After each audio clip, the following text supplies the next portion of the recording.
9. Սպառողների իրավունքների պաշտպանության և գովազդի մասին օրենքներում փոփոխություններ կատարելու մասին հարցը։ Զեկուցող էկոնոմիկայի նախարար Գևորգ Պապոյան։ Այո, քվեարկել ենք հարցն։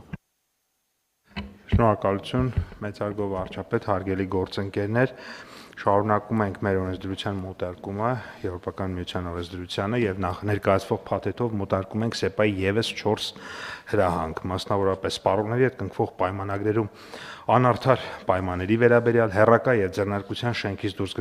կնքվող պայմանագրերի մասով սպառողների իրավունքների պաշտպանության մասին, մոլորության մեջ գցող եւ համեմատություններ պարունակող գովազդի մասին եւ ապրանքների անհամապատասխանության դեպքում սպառողի իրավական պաշտպանության միջոցների մասին։ Սպառողների հետ կնքվող պայմանագրերում անարդար պայմանների վերաբերյալ հրահանգի մոտարկման դեպքում սպառողների հետ կնքվող պայմանագրերում չեն կարող ներառվել անարդար բնույթի պայմաններ, խոսքը գնում է այնպիսի պայմանների մասին, երբ սպառողը ելնելով իր շահերից չէր ընդունի այդ պայմանը, եթե հնարավորություն ունենար մասնակցելու պայմանագրի պայմանների որոշմանը, նախագծով սահմանում են անարդար բնույթի պայմանների տեսակները, նախատեսելով, որ պայմանագրում որևէ անարդար պայմանի առկայության դեպքում նման պայմանն առ-ոչինչ է, հարցերի դեպքում օրինակներով կարող եմ նաև ներկայացնել։ Հրահանգի մոտարկման արդյունքում սպառողները պաշտպանված կլինեն նրանով, որ իրենց հետ կնքվող միանալու պայմանագրերում վաճառողները կամ ծառայություն մատուցողները չեն կարող ներառել անարդար բնույթի պայմաններ, իսկ ներառելու դեպքում այդպիսի պայմանները կհամարվեն առ-ոչինչ, ինչպես արդեն նշեցի, կարգավորումների արդյունքում տնտեսվարողները պետք է բացառեն այդպիսի որևէ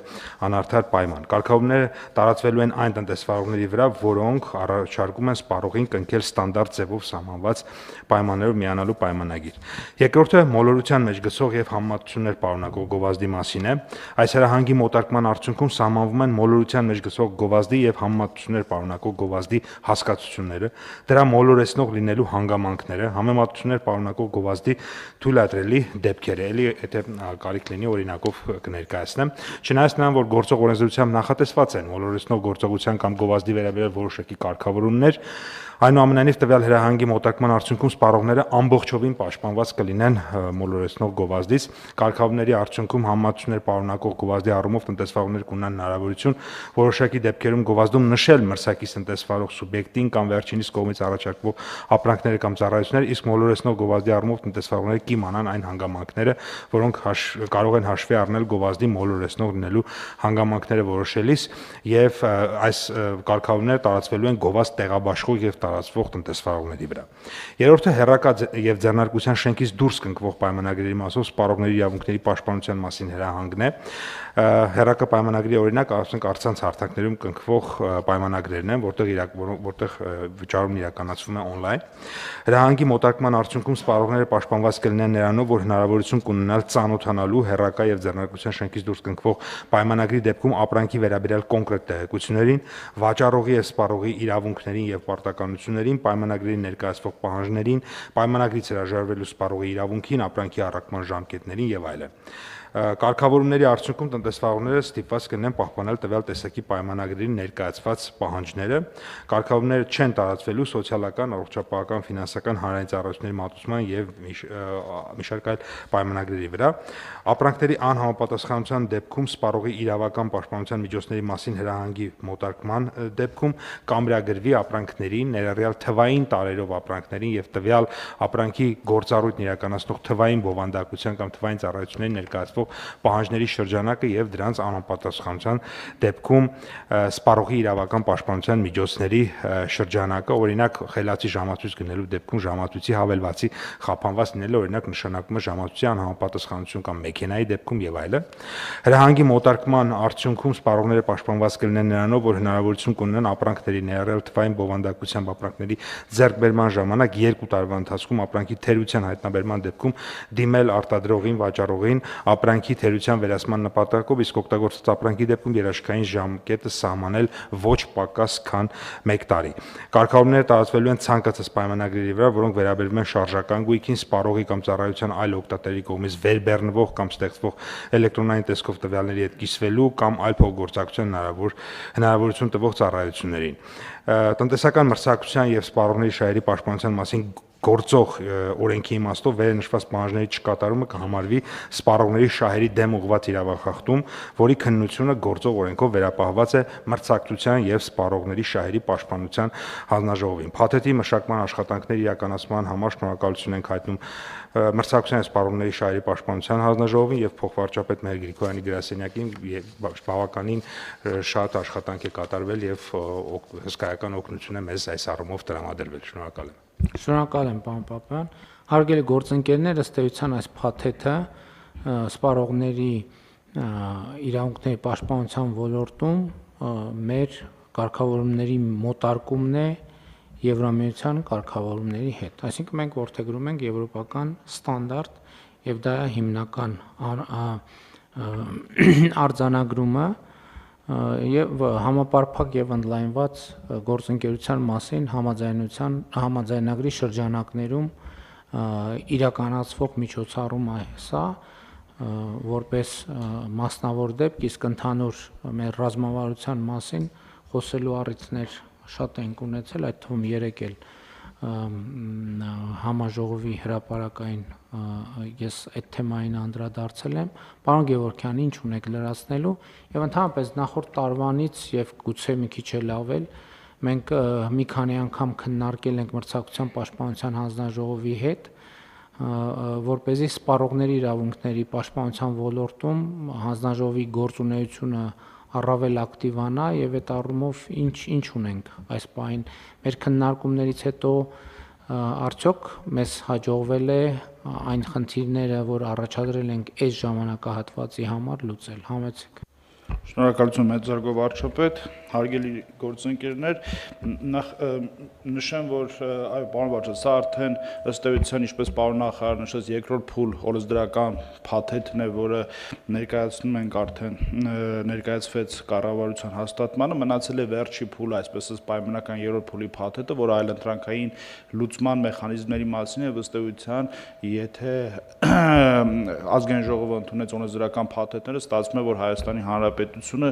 այս հատվածով իր օրենսդրությունը գերազանցապես մոտարկեց Եվրոպական միության ստանդարտներին կամ կարելի ասած զարգացած տնտեսական համակարգի ստանդարտներին, ու մենք արդեն եւ կարողանում ենք սպառողին մատուցել այն իրավունքները կամ սահմանների իրավունքները, որոնք կա քաղաքակիրթ աշխարհում եւ դրանք պաշտպանել։ Հիմա գործնականում ինչ են կարել, հիշում ենք, որ անցյալ տարվա երկրորդ կեսից մենք ներդրեցինք նաեւ այսպես ասած համակարգ սպառողի օգնական կոչվող գործիքը, որը ձեր ներկայությամբ ներկայացրեցինք հանրությանը, որի միջոցով նաև ստանում ենք անհատական խնդիրների հետ կապված բողոքներ, մի քանի 100 բողոք է արդեն սպասարկվել այդ համակարգի միջոցով եւ իր ուրախություն մեզ պետք է նշեմ, որ տնտեսվարող սուբյեկտները արդեն մի քանի ամիս հետո իրենք կամավոր, այսինքն սպառողի խնդիրը երբ որ ծագում է համակարգի միջով գնում է, առանց լրացուցիչ վարչական մեխանիզմի կամ վարչարության խնդիրը լուծվում է, եթե բիզնեսի կողմից չի լուծվում, ուղարկվում է գործընկեր հասարակական կազմակերպությունին կամ իրավաբանական ծառայություններ մատուցող կազմակերպություններ, որոնք փորձում են բիզնեսից այս խնդիրը լուծել։ Սա այն այլընտրանքային մեխանիզմի նախնական տարբերակն է, որը մենք զարգացնելու ենք եւ հետո լինելու է։ Այս տարի նաև խնդրել ենք էլեկտրոնային հարթակներին, որտեղ դեմիերեսներին կդրվի ծանուցում, որ եթե սպառողները խնդիր ունենան, դիմեն այդ համակարգի միջոցով, հուսով եմ մենք տարվա ընթացքում կունենանք արդեն բավականին լուրջ արդյունք։ Վստահաբար արդեն համակարգը աշխատում է եւ կայացել է։ Շնորհակալ եմ։ Հարգելի գործընկերներ, այս ոլորտը շատ ծավալուն է եւ այդտեղ բազմաթիվ շերտեր կան եւ մենք բազմաթիվ բարդություններ ունենք։ Այստեղ էլի մեր մարտավարությունը ես տեսնում եմ, որ մենք հետեւողական ուղղակի աշխատենք, որովհետեւ խնդիրների են ծավալը, որ սպառողների իրավունքների պաշտպանության ոլորտում մենք ունենք, լուծելու միակ տարբերակներն է, որ մենք պարզապես հետեւողական համբերատար գույքագրենք մեր բոլոր խնդիրները եւ նույն համբերատարությամբ եւ նույն հետեւողականությամբ, գուցե մի քիչ ավելի հետեւողական զբաղվենք դրանց լուծման, որովհետեւ ոչ մի օրենքի փոփոխությունը, ոչ մի կառավարության նախագիծը որոշումը այդ իրականությունը չեն փոխելու, իրականությունը փոխելու է հետեւողական աշխատանք։ Խնդրեմ։ Անվաճապետ թույլ տակ առիթ օգտագործելով էլի որտեվ երեկվանից բարձրացում են հարցը հենց սպառողներին առնչվող ինչ է գազի գինը թանկացել, գազի գնի թանկացումը կապված առողջության նաև հեղուկ գազի գնի մասին է խոսքը։ Հեղուկ, որ գազի բաներում վաճառվում է, եւ այսօր մի որոշակի թերթեր դրան անդրադարձել են, սա ինքը սովորական process է, որը ամեն տարվա դեկտեմբերին դա տեղի է ունենում եւ որևէ արտառոց բան չկա, որովհետեւ կապել էին որոշակի հանգամանքները բենզինի գնի էժանացման հետ, որ թանկացնում է, որպեսզի դրա վաճառ կապովի, ինքը ընդհանրապես ճանապարհային Սկացա, այդ ինչ տրամաբանություն է, բենզինի գինի Երեկվանից, այո, այդպես մեծ աղմուկ է բարձրացնում, որ իհարկե ու այսօր դրա տարածումը շատ եղավ, մենք հստակ պարզաբանում ենք տվել, այսօր այդ առիթ օգտագործում, որ ամեն տարի լարսը, երբ որ ճանապարհային հանգույցի խնդիր է ունենում, տրանսպորտային հանգույցները թանկանում են եւ ամեն տարի ինչ-որ նոր պատճառաբանություն է լինում, սովորական process-ը ապրիլ, մայիս ամիսին էժանա դեկտեմբեր ամսին թանկ է եւ այստեղ որևէ ինչ-որ լուրջ խնդրեմ գոյություն չունի եւ դեֆիցիտ եւս գոյություն չունի։ Դե այն ինչ որ նկարագրեցիք արդեն լուրջ խնդրեմ է, հարցը այդ չի, բայց դա խնդիր է, որ այդ թվում պետք է լուծվի տարածաշրջանային մեր հենց իմ նիստի սկզբում իմ ասած հարցի լուծման համատեքստում պետք է այդ հարցը լուծվի։ Եվ որպեսզի Էլի մենք Հայաստանի Հանրապետությունը մատակարարումների տարբեր ուղիներ եւ տարբեր աղբյուրներ ունեն, այստեղ է հարցը, այսինքն պետք չի այդտեղ շատ բան փնտրել։ Եվ մենք պետքա գնանք այդ ճանապարհով եւ գնում ենք այդ ճանապարհով։ Եվ համոզված եղեք մյուս տարի դեկտեմբերին էլ այդ հարցը չի լինի, որ ասում եք ամեն տարի դեկտեմբերին կլինի, մյուս տարի չէ, այս տարի դեկտեմբերին էլ չի լինի այդ հարցը, վստահ եղեք։ Համեցեք։ Շնորհակալություն, պարոն վարչապետ, ես շարունակեմ նախ մոտարկումների մասով, այո, մենք նախորդիվ 4 ուրեմն հրահանգ մոտարկեցինք, հիմա եւս 4 եւ վերջին փուլով մնացածն էլ եթե կմոտարկենք ու կստացվի, որ սպառողների իրավունքների պաշտպանության եւ տնտեսական մրցակցության դաշտում մեր ողջ օրենսդրությունը գերազանցապես Եվրոպական միության օրենսդրությանը մոտարկված է եւ սա շատ կարեւոր է։ Ինչ վերաբերում է տվյալ հարցին, գործարարները ինձ օրեր առաջ էլ, այսինքն մի քանի օր առաջ արդեն դրա մասին խոսում էին, որ ինչ է տեղի ունենում, սովորաբար Հայաստանից Հայաստան հեղուկ գազ գալիս է երկու հիմնական ուղղությամբ՝ Ռուսաստանի Դաշնություն, Վերին Լարսով եւ Իրան։ Հայտնի հանգամանքներով պայմանավորված երկու ուղղություններով բարդություններ կա։ Մի դեպքում ձյան առատ տեղումներ, մեկ այլ դեպքում գիտենք։ Եվ այս պայմաններով պայմանավորված բոլոր գործարարներին մեր առաջարկը հետևյալն է եղել, որ ժամանակն է արդեն օգտվել երկաթուղային հաղորդակցությունից եւ կարծում ենք, որ առաջիկայում այդ հարցը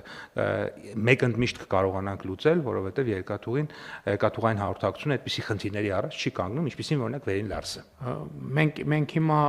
կարող ենք ասել, որ այդ ապրանքախումբը նույնպես երկաթուղով կարող է ներմուծվել Հայաստանի Հանրապետություն։ Վարչապետ, վստահաբար այո, բայց այնուամենայնիվ ստեղ քանի որ ոչ միայն տրանզիտի խնդիր է, այլ նաև առևտրի խնդիր է, որ այդ պարագայում ես կարծում եմ մոտ ժամանակներում ավելի հստակ շուկան հայտարարություն կանի, թե ինչ ձևաչափով է այդ ապրանքի մատակարարումը ալտերնատիվ ուղով գալիս եւ ինչ երկրից։ Բայց վստահեցնում եմ ձեզ, որ դա շատ հավանական է լինելու, որ շարժը տեղի ունենա երկաթգծով գնորդից մինչև վաճառող, որովհետև այնուամենայնիվ վերադառնալով թեմային, մենք իրականության մեջ տեղափոխման այն ձևը, որը այսօր կոնսենսուսով տենց աչք ենք փակում կարելի ասել, անթույլատրելի է, որովհետև ի վերջո հələ պատկերացրեք ինչի մասին ենք խոսում, լավ Վերին Լարս եւ այլը, բայց նաեւ այն որ ճանապարհներով տեղափոխվում է ավտոմեքենայով, դա լավագույն ձևաչափը չի եւ ես բազմաթիվ վերապահումներ կարող եմ ասել դրա հետ կապված։ Նկատի ունեմ որ քաղաքակիրթ ճանապարհով ես կարծում եմ մոտ ժամանակներում շուկան կադապտացվի այսօրվա իրականությանը եւ ներմուծումները իրականացվեն շատ ավելի սիստեմատիկ ու ճիշտ տրանսպորտային ուղով։ Ամեն դեպս կրկին թույլ տվեք վստահություն հայտնել, որ Էն որ ասում եք, որ ամեն տարի դեկտեմբերին, 2026 թվականի դեկտեմբերին այդ ձեր նշած երևույթը այլևս չի լինելու։ Ես դրանում վստահ եմ։ Հարցը դրվում է քվեարկության, ովքեր են դեմ որոշման ընդունմանը, դեմ չկա, որոշումն ընդունված։ Քննարկում ենք հարց համար 24-ը ջերմատնային տնտեսությունների զարգացման աջակցության ծրագրում փոփոխություններ կատարելու մասին հարցը։ Զեկուցող էկոնոմիկայի նախարար Գևորգ Պապոյան։ Համեցեք, պարոն Պապոյան։ Շնորհակալություն, մեծարգո վարչապետ, հարգելի գործընկերներ։ Հայաստանի Հանրապետությունում ջերմատնային տնտեսությունների զարգացման աջակցության ծրագրի շրջանակում կնքվել է նախորդիվ 20 պայմանագիր 88.3 հեկտար տարածքով ջերմատնային տնտեսություններ հիմնելու նպատակով։ Դրանցից արդեն իսկ կառուցված է 23.5 հեկտար ջերմատուն, որից միայն 2025 թվականին 18.4 հեկտարը։ Միայն 2025 թվականին նաև